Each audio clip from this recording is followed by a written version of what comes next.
पार्वतीप्रियपुत्राय पूर्वा सन्ध्या प्रवर्तते। उत्तिष्ठ गजराज्यास्य कर्तव्यं लोकपालनम्। उत्तिष्ठोत्तिष्ठ विघ्नेश उत्तिष्ठ गणनायक। उत्तिष्ठ गिरिजापुत्रा जगतां मङ्गलं कुरु। श्रीकाणिपाकवरसिद्धिविनायकत्वं प्रीत्याद्य जागृहि कुरु प्रियमङ्गलानि। त्रैलोक्यरक्षणकराणि महोज्ज्वलानि। श्रीमद्विनायक विभो तव सुप्रभातम्। श्रीमद्विहारपुरवास शिवात्मजात कूपोद्भवाद्भुतविलास स्वयंभूमूर्ते। श्रीदेव शङ्खलिखिताश्रितपादपद्म। श्रीमद्विनायक विभो तव सुप्रभातम्। श्रीनारिकेळवनशोभितपुष्टिगात्र क्षीराभिषिक्तशुभविग्रह तत्त्वमूर्ते। दिव्याङ्गमूषिकसुवाहनमोदरूप श्रीमद्विनायक विभो तव सुप्रभातम्। श्रीकाणिपाकवरभूतलवासतुष्ट हे आदिपूज्य अरुणारुणभानुतेज। प्राचीदिशाम्बरमिदं रविकान्तिनिष्ठं श्रीमद्विनायक विभो तव सुप्रभातम्। श्रीबाहुदा शुभतरङ्गसुबाहुदत्त सुस्निग्धशीतलकणानपि सङ्गृहीत्य प्रभातवायुरिहयास्यति सेवनाय श्रीमद्विनायक विभो तव सुप्रभातम्।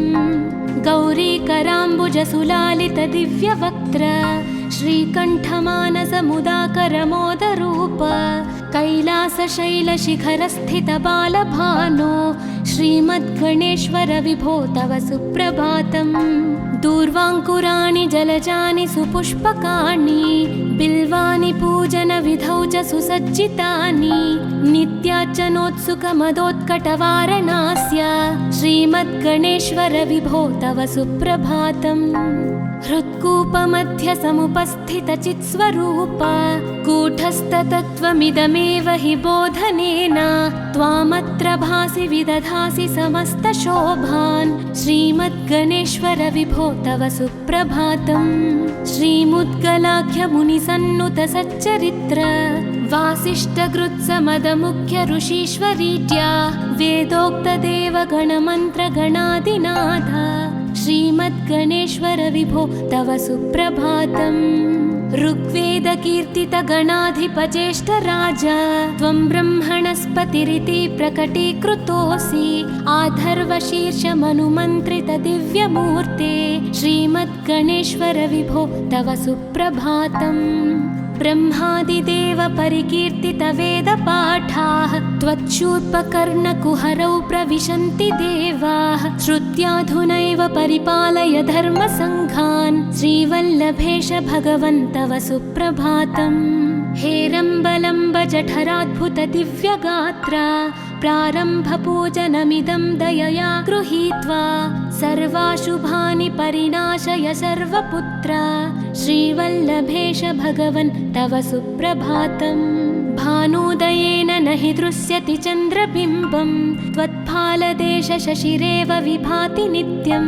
सत्यस्वरूप निगमागमसन्नुताङ्घ्रे श्रीवल्लभेश भगवन् तव सुप्रभातम्। कालाग्निरुद्रसुतकालनियामकत्वं कालानुकूलफलदोऽसि कलामयोऽसि। कल्याणकारक कलाधरशेखरोऽसि श्रीवल्लभेश भगवन् तव सुप्रभातम्। उग्रस्वरूप रिपुनाशक उग्रपुत्र सौम्योऽसि सोमविनुतोऽसि प्रशान्तरूप।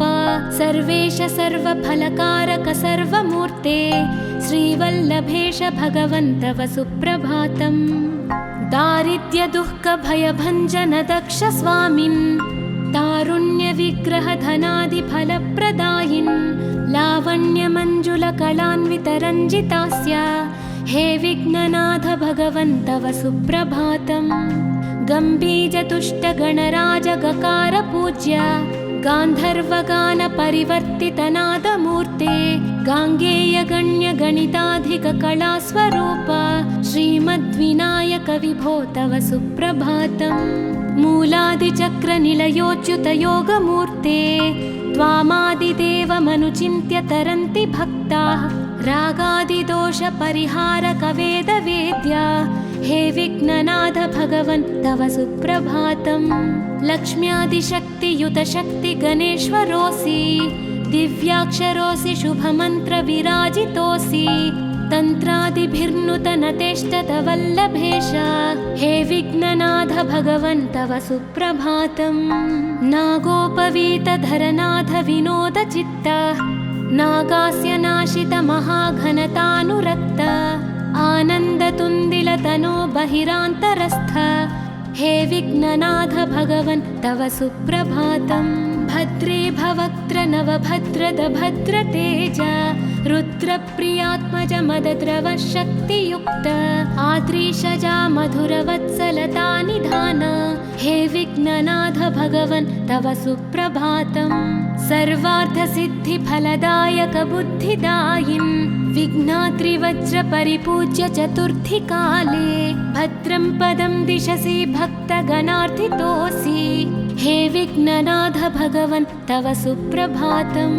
बालादिभव्य बहुरूपधरोऽसि देव चिन्तामणिस्त्वमसि सर्वफलप्रदोऽसि त्वन्नाम दिव्यमणिरस्ति जगद्धिताय हे विघ्ननाथ भगवन् तव सुप्रभातम्।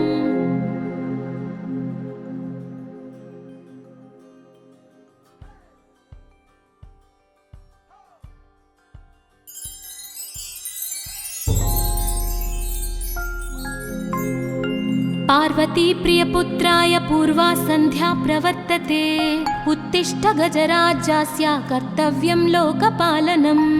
उत्तिष्ठोत्तिष्ठ विघ्नेश उत्तिष्ठ गणनायक उत्तिष्ठ गिरिजापुत्रा जगतां मङ्गलं कुरु। श्रीकाणिपाकवरसिद्धिविनायकत्वं प्रीत्याद्य जागृहि कुरु प्रियमङ्गलानि त्रैलोक्यरक्षणकराणि महोज्ज्वलानि श्रीमद्विनायक विभो तव सुप्रभातम्। श्रीमद्विहारपुरवास शिवात्मजात कूपोद्भवाद्भुतविलास स्वयंभुमूर्ते श्रीदेव शङ्खलिखिताश्रितपादपद्म श्रीमद्विनायक विभो तव सुप्रभातम्। श्रीनारिकेळवनशोभितपुष्टिगात्र क्षीराभिषिक्तशुभविग्रहतत्त्वमूर्ते दिव्याङ्गमूषिकसुवाहनमोदरूप श्रीमद्विनायक विभो तव सुप्रभातम्। श्रीकाणिपाकवरभूतलवासतुष्ट हे आदिपूज्य अरुणारुणभानुतेज प्राचीदिशाम्बरमिदं रविकान्तिनिष्ठं श्रीमद्विनायक विभो तव सुप्रभातम्।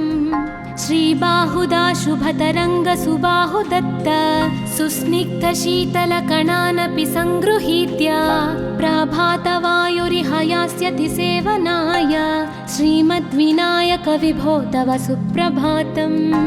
गौरीकराम्बुजसुलालितदिव्यवक्त्र श्रीकण्ठमानसमुदाकरमोदरूप कैलासशैलशिखरस्थितबालभानो श्रीमद्गणेश्वर विभो तव सुप्रभातम्। दूर्वाङ्कुराणि जलजानि सुपुष्पकाणि बिल्वानि पूजनविधौ च सुसज्जितानि नित्यार्चनोत्सुकमदोत्कटवारणास्य श्रीमद्गणेश्वर विभो तव सुप्रभातम्। हृत्कूपमध्यसमुपस्थितचित्स्वरूप कूटस्थतत्त्वमिदमेव हि बोधनेन त्वामत्र भासि विदधासि समस्तशोभान् श्रीमद्गणेश्वर विभो तव सुप्रभातम्। श्रीमुद्गलाख्यमुनिसन्नुतसच्चरित्र वासिष्ठकृत्समदमुख्य ऋषीश्वरीत्या वेदोक्तदेवगणमन्त्रगणादिनाथ श्रीमद्गणेश्वर विभो तव सुप्रभातम्।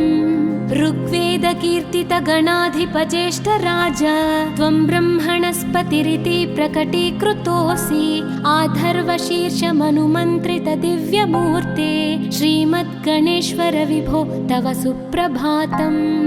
ब्रह्मादिदेव परिकीर्तितवेदपाठाः त्वच्छूर्पकर्णकुहरौ प्रविशन्ति देवाः श्रुत्याधुनैव परिपालय धर्मसङ्घान् श्रीवल्लभेश भगवन् तव सुप्रभातम्। हेरम्बलम्ब जठराद्भुत दिव्यगात्रा प्रारम्भपूजनमिदं दयया गृहीत्वा सर्वाशुभानि परिणाशय सर्वपुत्रा श्रीवल्लभेश भगवन् तव सुप्रभातम्। भानोदयेन न हि दृश्यति चन्द्रबिम्बं त्वत्फालदेश शशिरेव विभाति नित्यं सत्यस्वरूप निगमागमसन्नुताङ्घ्रे श्रीवल्लभेश भगवन् तव सुप्रभातम्। कालाग्निरुद्रसुतकालनियामकत्वं कालानुकूलफलदोऽसि कलामयोऽसि कल्याणकारक कलाधरशेखरोऽसि श्रीवल्लभेश भगवन् तव सुप्रभातम्। उग्रस्वरूप रिपुनाशक उग्रपुत्र सौम्योऽसि सोमविनुतोऽसि प्रशान्तरूप सर्वेश सर्वफलकारक सर्वमूर्ते श्रीवल्लभेश भगवन् तव सुप्रभातम्। दारिद्र्यदुःखभयभञ्जन दक्ष स्वामिन् तारुण्यविग्रहधनादिफलप्रदायिन् लावण्यमञ्जुलकलान्वितरञ्जितास्य हे विघ्ननाथ भगवन् तव सुप्रभातम्। गम्भीरतुष्टगणराजगकार पूज्य गान्धर्वगानपरिवर्तितनादमूर्ते गाङ्गेयगण्यगणिताधिककलास्वरूप श्रीमद्विनायक विभो तव सुप्रभातम्।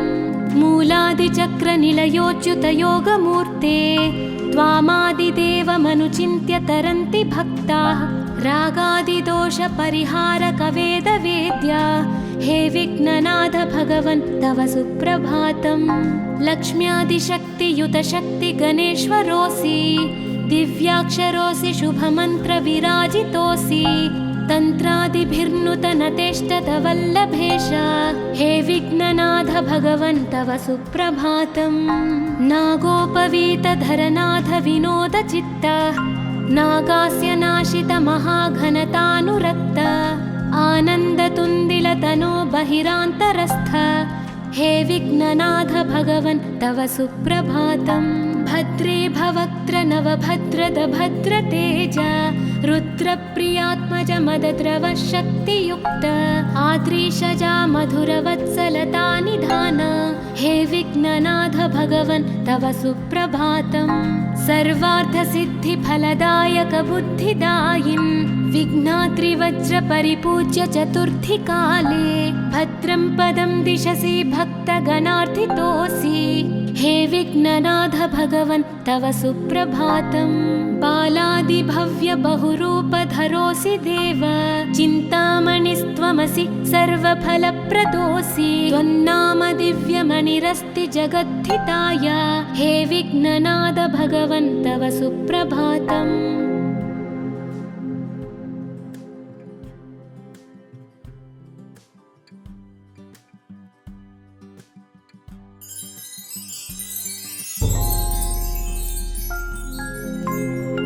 पार्वती प्रियपुत्राय पूर्वा सन्ध्या प्रवर्तते उत्तिष्ठ गजराज्यस्य कर्तव्यं लोकपालनम्।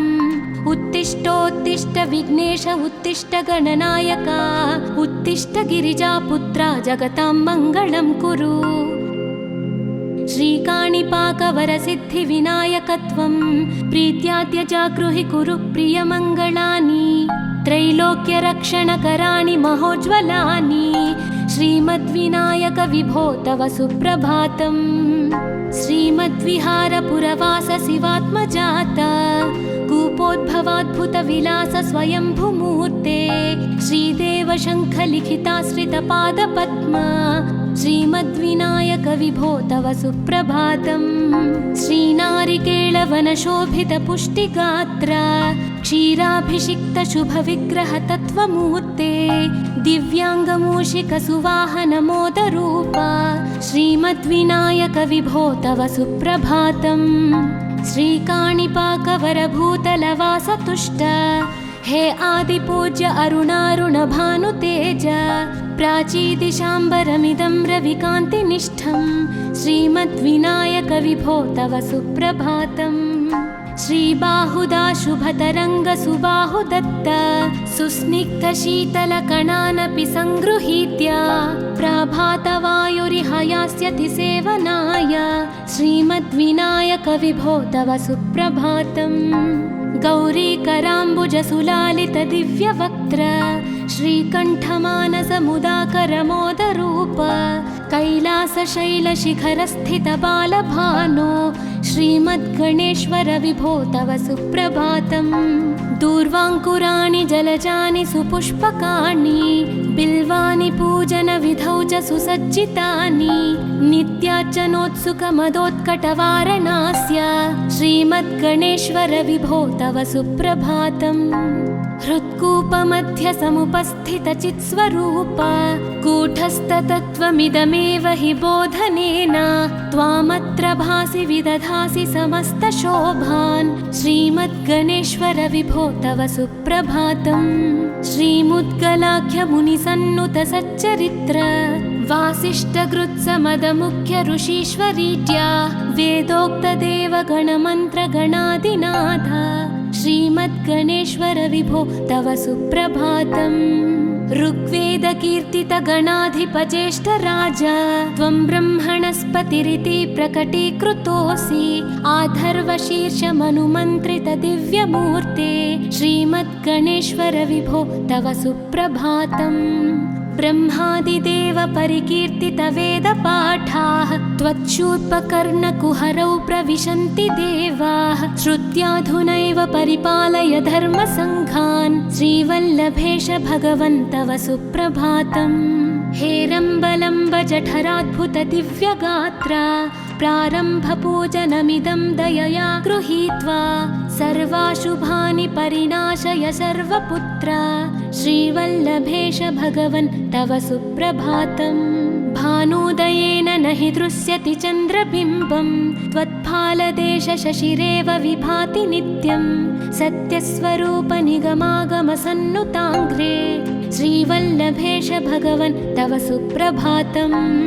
कालाग्निरुद्रसुतकालनियामकत्वं कालानुकूलफलदोऽसि कलामयोऽसि कल्याणकारक कलाधर शेखरोऽसि श्रीवल्लभेश भगवन् तव सुप्रभातम्। उग्रस्वरूप रिपुनाशक उग्रपुत्र सौम्योऽसि सोमविनुतोऽसि प्रशान्तरूप सर्वेश सर्वफलकारक सर्वमूर्ते श्रीवल्लभेश भगवन् तव सुप्रभातम्। दारिद्र्यदुःखभयभञ्जन दक्ष स्वामिन् तारुण्यविग्रह धनादिफलप्रदायिन् लावण्यमञ्जुलकलान्वितरञ्जितास्य हे विघ्ननाथ भगवन् तव सुप्रभातम्। गम्भीजतुष्टगणराजगकार गान्धर्वगान परिवर्तितनादमूर्ते गाङ्गेयगण्यगणिताधिककलास्वरूप श्रीमद्विनायक विभो तव सुप्रभातम्। मूलादिचक्रनिलयोच्युतयोगमूर्ते त्वामादिदेवमनुचिन्त्य तरन्ति भक्ताः रागादिदोषपरिहारकवेदवेद्या हे विघ्ननाथ भगवन् तव सुप्रभातम्। लक्ष्म्यादिशक्तियुतशक्तिगणेश्वरोऽसि दिव्याक्षरोऽसि शुभमन्त्रविराजितोऽसि तन्त्रादिभिर्नुतनतेष्टतवल्लभेश हे विघ्ननाथ भगवन् तव सुप्रभातम्। नागोपवीतधरनाथ विनोदचित्त नागास्य नाशित महाघनतानुरक्त आनन्दतुन्दिलतनो बहिरान्तरस्थ हे विघ्ननाथ भगवन् तव सुप्रभातम्। भद्रे भवक्त्र नवभद्रद भद्रतेज रुद्रप्रियात्मज मदद्रव शक्तियुक्त आद्रीशजा मधुरवत्सलता निधान हे विघ्ननाथ भगवन् तव सुप्रभातम्।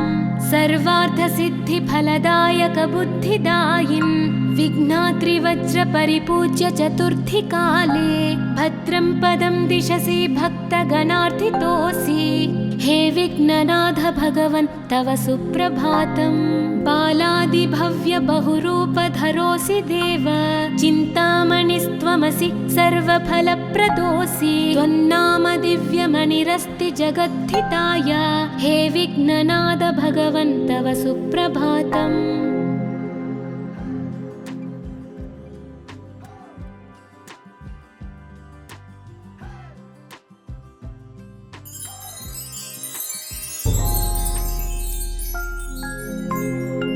पार्वती प्रियपुत्राय पूर्वा सन्ध्या प्रवर्तते। उत्तिष्ठ गजराज्यस्य कर्तव्यं लोकपालनम्। उत्तिष्ठोत्तिष्ठ विघ्नेश उत्तिष्ठ गणनायक, उत्तिष्ठ गिरिजापुत्रा जगतां मङ्गलं कुरु। श्रीकाणिपाकवरसिद्धिविनायकत्वं प्रीत्याद्य जागृहि कुरु प्रियमङ्गलानि। त्रैलोक्यरक्षणकराणि महोज्ज्वलानि, श्रीमद्विनायक विभो तव सुप्रभातम्। श्रीमद्विहारपुरवास शिवात्मजात, कूपोद्भवाद्भुतविलास स्वयंभुमूर्ते। श्रीदेव शङ्खलिखिताश्रितपादपद्मा, श्रीमद्विनायक विभो तव सुप्रभातम्। श्रीनारिकेळवनशोभितपुष्टिगात्र, क्षीराभिषिक्तशुभविग्रह तत्त्वमूर्ते। दिव्याङ्गमूषिकसुवाहनमोदरूप, श्रीमद्विनायक विभो तव सुप्रभातम्। श्रीकाणिपाकवरभूतलवासतुष्ट, हे आदिपूज्य अरुणारुणभानुतेज। प्राचीदिशाम्बरमिदं रविकान्तिनिष्ठं, श्रीमद्विनायक विभो तव सुप्रभातम्। श्रीबाहुदा शुभतरङ्गसुबाहुदत्त, सुस्निग्धशीतलकणानपि सङ्गृहीत्य। प्रभातवायुरिहायास्यति सेवनाय, श्रीमद्विनायक विभो तव सुप्रभातम्। गौरीकराम्बुजसुलालितदिव्यवक्त्र, श्रीकण्ठमानसमुदाकरमोदरूप। कैलासशैलशिखरस्थितबालभानो, श्रीमद्गणेश्वर विभो तव सुप्रभातम्। दूर्वाङ्कुराणि जलजानि सुपुष्पकाणि, बिल्वानि पूजनविधौ च सुसज्जितानि। नित्यार्चनोत्सुकमदोत्कटवारणास्य, श्रीमद्गणेश्वर विभो तव सुप्रभातम्। हृत्कूपमध्यसमुपस्थितचित्स्वरूप, कूटस्थतत्त्वमिदमेव हि बोधनेन। त्वामत्र भासि विदधासि समस्तशोभान्, श्रीमद्गणेश्वर विभो तव सुप्रभातम्। श्रीमुद्गलाख्यमुनिसन्नुत सच्चरित्र, वासिष्ठकृत्समदमुख्य ऋषीश्वरीत्या। वेदोक्तदेवगणमन्त्रगणादिनाथ, श्रीमद्गणेश्वर विभो तव सुप्रभातम्। ऋग्वेदकीर्तितगणाधिपज्येष्ठराज, त्वं ब्रह्मणस्पतिरिति प्रकटीकृतोऽसि। आधर्वशीर्षमनुमन्त्रितदिव्यमूर्ते, श्रीमद्गणेश्वर विभो तव सुप्रभातम्। ब्रह्मादिदेव परिकीर्तितवेदपाठाः, त्वच्छूर्पकर्णकुहरौ प्रविशन्ति देवाः। श्रुत्याधुनैव परिपालय धर्मसङ्घान्, श्रीवल्लभेश भगवन् तव सुप्रभातम्। हेरम्बलम्ब जठराद्भुत दिव्यगात्र, प्रारम्भपूजनमिदं दयया गृहीत्वा। सर्वाशुभानि परिणाशय सर्वपुत्र, श्रीवल्लभेश भगवन् तव सुप्रभातम्। भानुदयेन न हि दृश्यति चन्द्रबिम्बं, त्वत्फालदेश शशिरेव विभाति नित्यं। सत्यस्वरूप निगमागमसन्नुताङ्घ्रे, श्रीवल्लभेश भगवन् तव सुप्रभातम्। कालाग्निरुद्रसुतकालनियामकत्वं, कालानुकूलफलदोऽसि कलामयोऽसि। कल्याणकारक कलाधर शेखरोऽसि, श्रीवल्लभेश भगवन् तव सुप्रभातम्। उग्रस्वरूप रिपुनाशक उग्रपुत्र, सौम्योऽसि सोमविनुतोऽसि प्रशान्तरूप। सर्वेश सर्वफलकारक सर्वमूर्ते, श्रीवल्लभेश भगवन् तव सुप्रभातम्। दारिद्र्यदुःखभयभञ्जन दक्ष स्वामिन्, तारुण्यविग्रहधनादिफलप्रदायिन् लावण्यमञ्जुलकलान्वितरञ्जितास्य हे विघ्ननाथ भगवन् तव सुप्रभातम्। गम्भीजतुष्टगणराजगकारपूज्य गान्धर्वगानपरिवर्तितनादमूर्ते गाङ्गेयगण्यगणिताधिककलास्वरूप श्रीमद्विनायक विभो तव सुप्रभातम्। मूलादिचक्रनिलयोच्युतयोगमूर्ते त्वामादिदेवमनुचिन्त्य तरन्ति भक्ताः रागादिदोषपरिहारकवेदवेद्या हे विघ्ननाथ भगवन् तव सुप्रभातम्। लक्ष्म्यादिशक्तियुतशक्तिगणेश्वरोऽसि दिव्याक्षरोऽसि शुभमन्त्रविराजितोऽसि तन्त्रादिभिर्नुतनतेष्टतवल्लभेश हे विघ्ननाथ भगवन् तव सुप्रभातम्। नागोपवीतधरनाथ विनोदचित्त नागास्य नाशित महाघनतानुरक्त आनन्दतुन्दिलतनो बहिरान्तरस्थ हे विघ्ननाथ भगवन् तव सुप्रभातम्। भद्रे भवक्त्र नवभद्रद भद्रतेज रुद्रप्रियात्मज मदद्रव शक्तियुक्त आद्रीशजा मधुरवत्सलता निधान हे विघ्ननाथ भगवन् तव सुप्रभातम्। सर्वार्थसिद्धिफलदायक बुद्धिदायिन् विघ्नात्रिवज्रपरिपूज्य चतुर्थीकाले भद्रं पदं दिशसि भक्तगणार्थितोऽसि हे विघ्ननाथ भगवन् तव सुप्रभातम्। बालादिभव्य बहुरूपधरोऽसि देव चिन्तामणिस्त्वमसि सर्वफलप्रदोऽसि त्वन्नाम दिव्यमणिरस्ति जगद्धिताय हे विघ्ननाथ भगवन् तव सुप्रभातम्।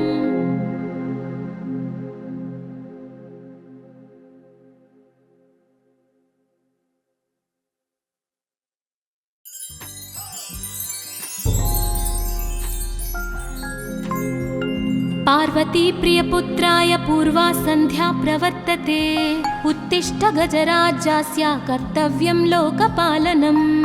उत्तिष्ठोत्तिष्ठ विघ्नेश उत्तिष्ठ गणनायक उत्तिष्ठ गिरिजापुत्रा जगतां मङ्गलं कुरु। श्रीकाणिपाकवरसिद्धिविनायकत्वं प्रीत्यात्यजागृहि कुरु प्रियमङ्गलानि त्रैलोक्यरक्षणकराणि महोज्ज्वलानि श्रीमद्विनायक विभो तव सुप्रभातम्। श्रीमद्विहारपुरवास शिवात्मजात कूपोद्भवाद्भुतविलास स्वयंभुमूर्ते श्रीदेव शङ्खलिखिताश्रितपादपद्मा श्रीमद्विनायक विभो तव सुप्रभातम्। श्रीनारिकेळवनशोभितपुष्टिगात्र क्षीराभिषिक्तशुभविग्रहतत्त्वमूर्ते दिव्याङ्गमूषिकसुवाहनमोदरूप श्रीमद्विनायक विभो तव सुप्रभातम्। श्रीकाणिपाकवरभूतलवासतुष्ट हे आदिपूज्य अरुणारुणभानुतेज प्राचीदिशाम्बरमिदं रविकान्तिनिष्ठं श्रीमद्विनायक विभो तव सुप्रभातम्। श्रीबाहुदा शुभतरङ्गसुबाहुदत्त सुस्निग्धशीतलकणानपि सङ्गृहीत्य प्राभातवायुरिह यास्यति सेवनाय श्रीमद्विनायक विभो तव सुप्रभातम्। गौरीकराम्बुजसुलालितदिव्यवक्त्र श्रीकण्ठमानसमुदाकरमोदरूप कैलासशैलशिखरस्थितबालभानो श्रीमद्गणेश्वर विभो तव सुप्रभातम्। दूर्वाङ्कुराणि जलजानि सुपुष्पकाणि बिल्वानि पूजनविधौ च सुसज्जितानि नित्यार्चनोत्सुकमदोत्कटवारणास्य श्रीमद्गणेश्वर विभो तव सुप्रभातम्। हृत्कूपमध्यसमुपस्थितचित्स्वरूप कूटस्थतत्त्वमिदमेव हि बोधनेन त्वामत्र भासि विदधासि समस्तशोभान् श्रीमद्गणेश्वर विभो तव सुप्रभातम्।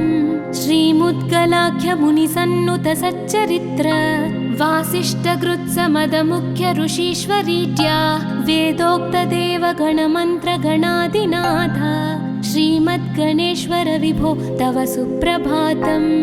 ऋग्वेदकीर्तितगणाधिपज्येष्ठराज त्वं ब्रह्मणस्पतिरिति प्रकटीकृतोऽसि।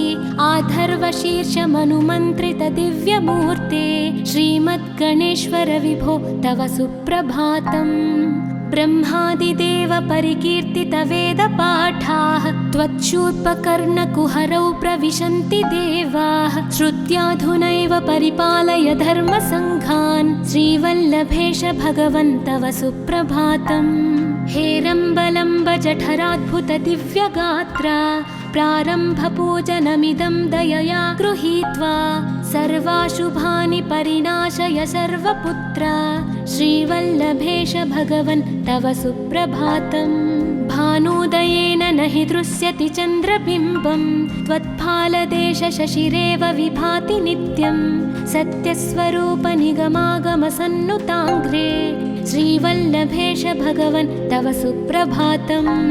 कालाग्निरुद्रसुतकालनियामकत्वं कालानुकूलफलदोऽसि कलामयोऽसि। कल्याणकारककलाधरशेखरोऽसि श्रीवल्लभेश भगवन् तव सुप्रभातम्। उग्रस्वरूपरिपुनाशक उग्रपुत्र सौम्योऽसि सोमविनुतोऽसि प्रशान्तरूप।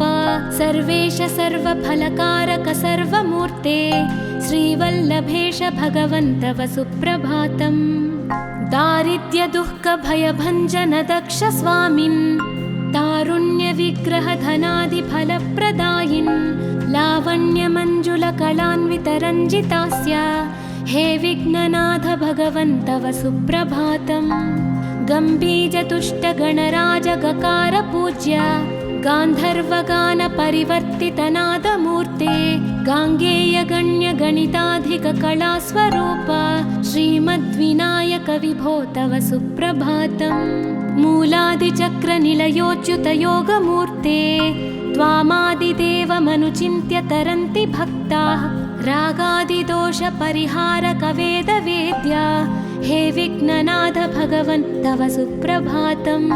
लक्ष्म्यादिशक्तियुतशक्तिगणेश्वरोऽसि दिव्याक्षरोऽसि शुभमन्त्रविराजितोऽसि। तन्त्रादिभिर्नुतनतेष्टतवल्लभेश हे विघ्ननाथ भगवन् तव सुप्रभातम्। नागोपवीतधरनाथ विनोदचित्त नागास्य नाशित महाघनतानुरक्त आनन्दतुन्दिलतनो बहिरान्तरस्थ हे विघ्ननाथ भगवन् तव सुप्रभातम्। भद्रे भवक्त्र नवभद्रद भद्रतेज रुद्रप्रियात्मज मदद्रव शक्तियुक्त आद्रीशजा मधुरवत्सलता निधान हे विघ्ननाथ भगवन् तव सुप्रभातम्। सर्वार्थसिद्धिफलदायक बुद्धिदायिन् विघ्नात्रिवज्रपरिपूज्य चतुर्थी काले भद्रं पदं दिशसि भक्तगणार्थितोऽसि हे विघ्ननाथ भगवन् तव सुप्रभातम्। बालादिभव्य बहुरूपधरोऽसि देव चिन्तामणिस्त्वमसि सर्वफलप्रदोऽसि। त्वन्नाम दिव्यमणिरस्ति जगद्धिताय हे विघ्ननाथ भगवन् तव सुप्रभातम्।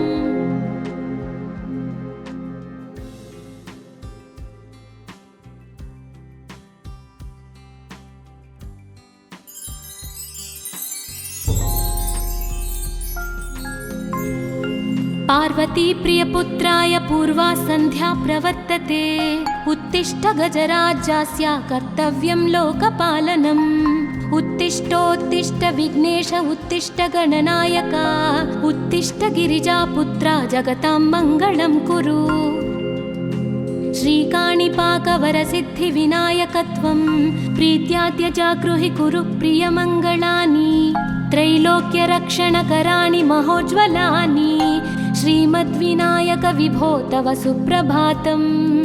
श्रीमद्विहारपुरवास शिवात्मजात कूपोद्भवाद्भुतविलास स्वयंभुमूर्ते श्रीदेव शङ्खलिखिताश्रितपादपद्म श्रीमद्विनायक विभो तव सुप्रभातम्। श्रीनारिकेळ नीलवनशोभितपुष्टिगात्र क्षीराभिषिक्तशुभविग्रहतत्त्वमूर्ते दिव्याङ्गमूषिकसुवाहनमोदरूपा श्रीमद्विनायक विभो तव सुप्रभातम्। श्रीकाणिपाकवरभूतलवासतुष्ट हे आदिपूज्य अरुणारुणभानुतेज प्राचीदिशाम्बरमिदं रविकान्तिनिष्ठं श्रीमद्विनायक विभो तव सुप्रभातम्। श्रीबाहुदाशुभतरङ्गसुबाहुदत्त सुस्निग्धशीतलकणानपि सङ्गृहीत्य प्रभातवायुरिहयास्यति सेवनाय श्रीमद्विनायक विभो तव सुप्रभातम्। गौरीकराम्बुजसुलालितदिव्यवक्त्र श्रीकण्ठमानसमुदाकरमोदरूप कैलासशैलशिखरस्थितबालभानो श्रीमद्गणेश्वर विभो तव सुप्रभातम्। दूर्वाङ्कुराणि जलजानि सुपुष्पकाणि बिल्वानि पूजनविधौ च सुसज्जितानि नित्यार्चनोत्सुकमदोत्कटवारणास्य श्रीमद्गणेश्वर विभो तव सुप्रभातम्। हृत्कूपमध्यसमुपस्थितचित्स्वरूप कूटस्थतत्त्वमिदमेव हि बोधनेन त्वामत्र भासि विदधासि समस्तशोभान् श्रीमद्गणेश्वर विभो तव सुप्रभातम्। श्रीमुद्गलाख्यमुनिसन्नुतसच्चरित्र वासिष्ठकृत्समदमुख्यऋषीश्वरीत्या वेदोक्तदेवगणमन्त्रगणादिनाथ श्रीमद्गणेश्वर विभो तव सुप्रभातम्। ऋग्वेदकीर्तितगणाधिपज्येष्ठराज त्वं ब्रह्मणस्पतिरिति प्रकटीकृतोऽसि आधर्वशीर्षमनुमन्त्रितदिव्यमूर्ते श्रीमद्गणेश्वर विभो तव सुप्रभातम्।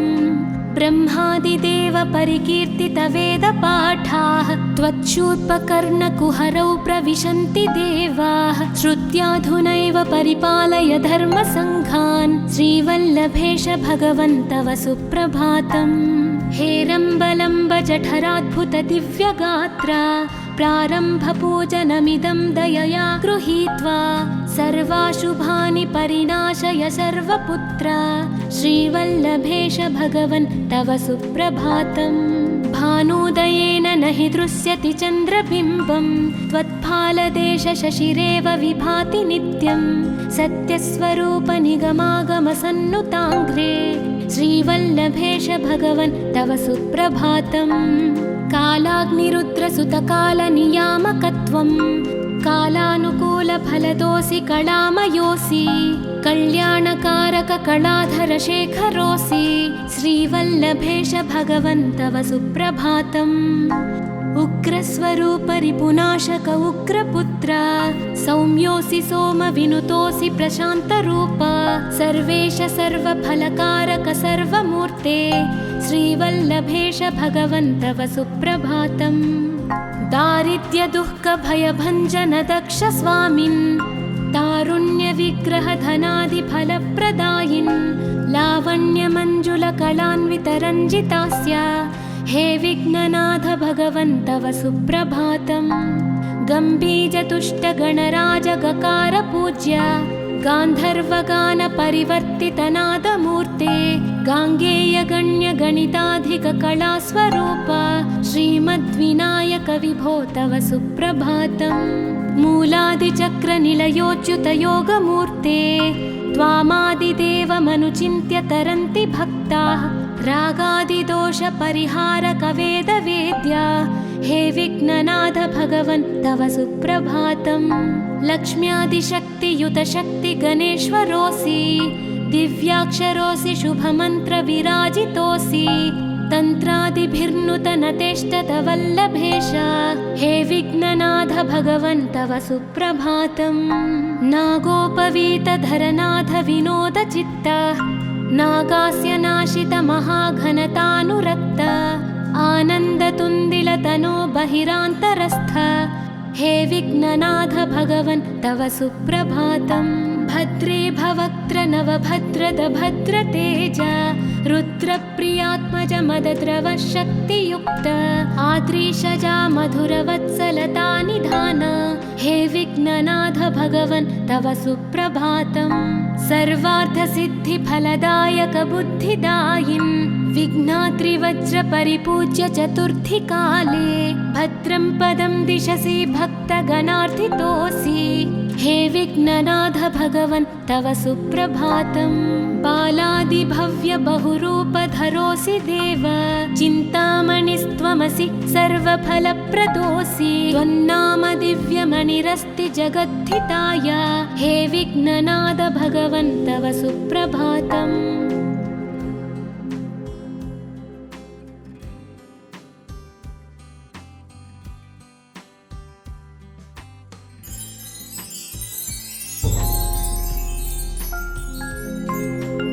पार्वतीप्रियपुत्राय पूर्वा सन्ध्या प्रवर्तते। उत्तिष्ठ गजराज्यास्य कर्तव्यं लोकपालनम्। उत्तिष्ठोत्तिष्ठ विघ्नेश उत्तिष्ठ गणनायक, उत्तिष्ठ गिरिजापुत्रा जगतां मङ्गलं कुरु।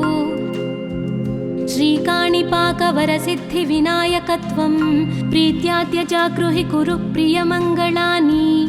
त्रैलोक्यरक्षणकराणि महोज्ज्वलानि, श्रीमद्विनायक विभो तव सुप्रभातम्। श्रीमद्विहारपुरवास शिवात्मजात, कूपोद्भवाद्भुतविलास स्वयंभुमूर्ते।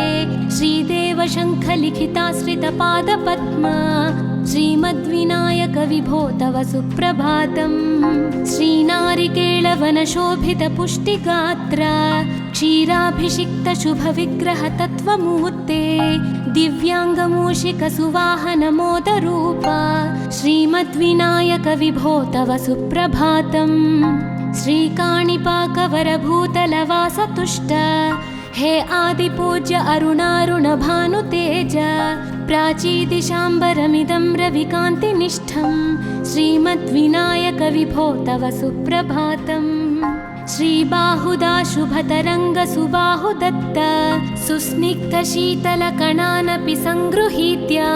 प्रभातवायुरिह यास्यति सेवनाय, श्रीमद्विनायक विभो तव सुप्रभातम्। गौरीकराम्बुजसुलालितदिव्यवक्त्र, श्रीकण्ठमानसमुदाकरमोदरूप। कैलासशैलशिखरस्थितबालभानो, श्रीमद्गणेश्वर विभो तव सुप्रभातम्। दूर्वाङ्कुराणि जलजानि सुपुष्पकाणि, बिल्वानि पूजनविधौ च सुसज्जितानि। नित्यार्चनोत्सुकमदोत्कटवारणास्य, श्रीमद्गणेश्वर विभो तव सुप्रभातम्। हृत्कूपमध्यसमुपस्थितचित्स्वरूप, कूटस्थतत्त्वमिदमेव हि बोधनेन। त्वामत्र भासि विदधासि समस्तशोभान्, श्रीमद्गणेश्वर विभो तव सुप्रभातम्। श्रीमुद्गलाख्यमुनिसन्नुतसच्चरित्र, वासिष्ठकृत्समदमुख्य ऋषीश्वरीड्या। वेदोक्तदेवगणमन्त्रगणादिनाथ, श्रीमद्गणेश्वर विभो तव सुप्रभातम्।